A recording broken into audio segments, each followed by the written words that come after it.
একটা যতবার পরীক্ষা দেয় খালি ফেল করে। হ্যাঁ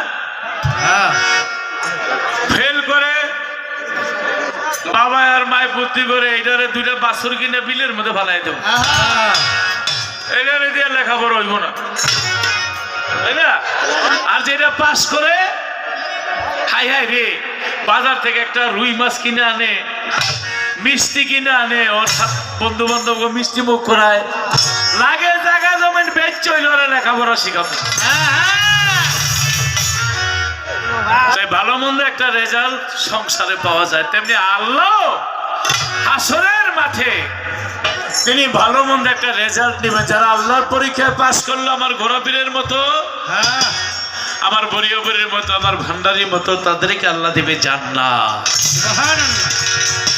আর যারা ফেল করলো তাদেরকে দিবে জাহান্নাম। আজকে কিয়ামত দিয়ে সরকারের আগে প্রশ্ন কইরেইলেই আমার জিজ্ঞাসা থাকবে, মুহররম মাসে পৃথিবী কিয়ামত হবে, মুহররম মাস কেন? শাবান মাস তো ছিল, রজব মাস তো ছিল, মুহররম মাস কেন?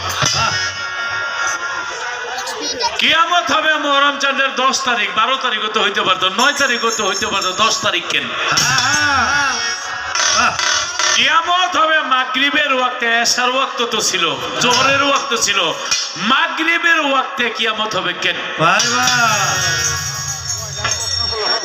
প্রথম কিছু কথা রাখলাম, এবং এই কিয়ামতের সাথে এই দেহের সাথে সম্পর্ক কি?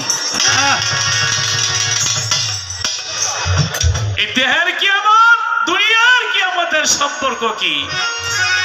অবশ্যই তিনি সুন্দরভাবে বুঝাবেন। আমি একটা গান গাই, হাসরের মাঠে প্যান্ডেল হবে, প্যান্ডেল যার যার অলিদের প্যান্ডেল হবে, খাজা বাবার প্যান্ডেল আলাদা, বড় পীরের প্যান্ডেল আলাদা, পরিয়াবরীর প্যান্ডেল আলাদা, আমাদের ভান্ডারির প্যান্ডেল আলাদা।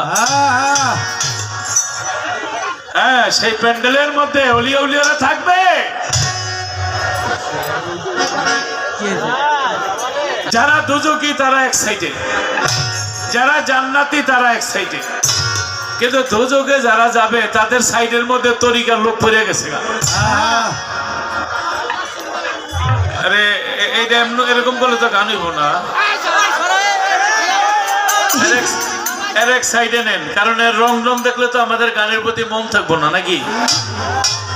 বোন, তুমি আমার বোন না, না তুমি একদিকে যাও।